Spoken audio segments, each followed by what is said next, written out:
Et avec nous au téléphone, bonjour Pierre Buisson. Bonjour. Merci d'être avec nous en direct. Vous êtes docteur vétérinaire et président de la société ICAD. ICAD comme identification des carnivores domestiques, autrement dit les chiens, les chats et les furets aussi. Alors avec le ministère de l'Agriculture et de l'Alimentation, vous lancez la première campagne nationale baptisée l'identification, un enjeu national. Car beaucoup ne le savent pas, mais c'est obligatoire en fait. Tout à fait, c'est obligatoire pour les chiens dès l'âge de 4 mois et pour les chats dès l'âge de 6 mois. Et cela déjà depuis un certain nombre d'années. C'est une obligation qui a surtout des vertus positives, puisque il n'y a pas de sanctions à prévoir. Il y a surtout le fait que c'est la seule moyen d'améliorer sa chance de récupérer son animal lorsqu'on le perd. Notamment, mais le protéger aussi. Alors c'est aussi le protéger parce que la France n'est pas isolée dans le monde. Il y a un certain nombre de mouvements d'animaux qu'il se passe et le fait d'avoir un animal identifié est le seul moyen de lui donner une existence et une existence sanitaire qui va faire qu'il bénéficie de la protection que lui apporte le fait d'être inscrit dans le fichier. C'est ça. On parlera de votre fichier à vous d'ailleurs, mais il faut peut-être rappeler quand même aux auditeurs qu'il y a 3 façons finalement, Pierre Buisson, d'identifier son animal. Vous pouvez nous les rappeler ? Alors, il y a effectivement, pour moi, il n'y a que deux façons, désolé de vous. Non, mais vas-y.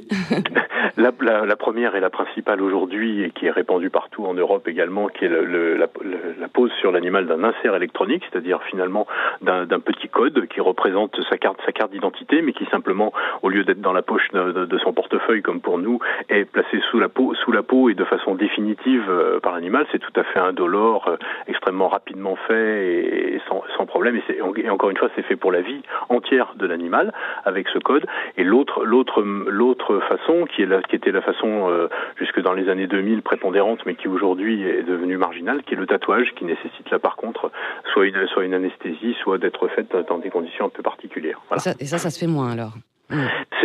C'est aujourd'hui en déclin parce que en particulier ça n'est plus reconnu comme un moyen de voyager. C'est-à-dire que c'est effectivement une façon, en sens commun, c'est une façon très facile de reconnaître que l'animal est identifié, oui. Mais ça pose aussi un certain nombre de problèmes et de lecture et d'effacement dans le temps qui font qu'aujourd'hui l'identification électronique prend le dessus.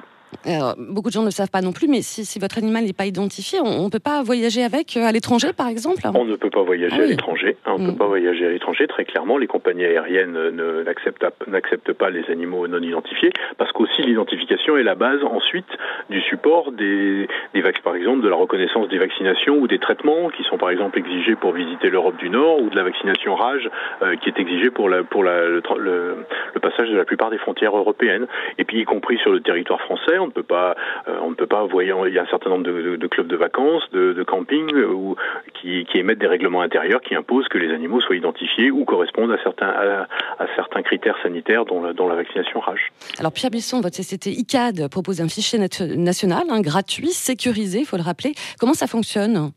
Alors, tout d'abord, c'est une société qui a été créée à la fois par le syndicat des vétérinaires et par la Société Centrale Canine, qui a une délégation de service public, c'est-à-dire que c'est l'État qui dirige et fonctionne. Simplement, il a choisi de confier l'exécution à la société ICAD depuis 2012. Comment ça fonctionne ? Bien, le vétérinaire ou la personne agréée qui aurait réalisé un tatouage, le vétérinaire donc qui va poser la puce, inscrit l'animal, les coordonnées de l'animal et de son propriétaire dans le fichier au moment où il pratique cette identification, et ensuite ces coordonnées sont mises à jour par tous les acteurs de la filière animale, que sont les vétérinaires, les éventuelles fourrières, les gens publics et surtout le propriétaire lorsqu'il déménage, ce qui fait que nous avons le fichier le plus à jour au quotidien. Et quel est l'intérêt finalement de mettre toutes ces données en réseau aussi alors ?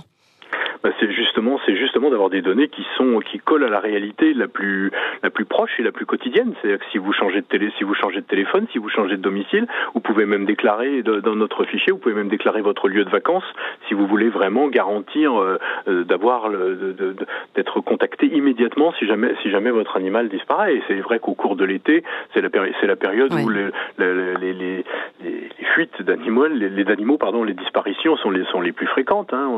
La climatisation ou la chaleur fait qu'on est amené à ouvrir les portes et les chats en profitent, ils montent dans les voitures des amis, des voisins, et voilà, on est effectivement extrêmement sollicité par des disparitions, parfois sans gravité, célébrité et de quelques noms, mais où l'identification reste souvent le meilleur moyen de retrouver son animal. D'ailleurs, les statistiques montrent que c'est à peu près de l'ordre de 40% de chances supplémentaires de retrouver son animal. D'accord. En tout cas, j'invite tous nos auditeurs, bien sûr, à consulter le site icad.fr.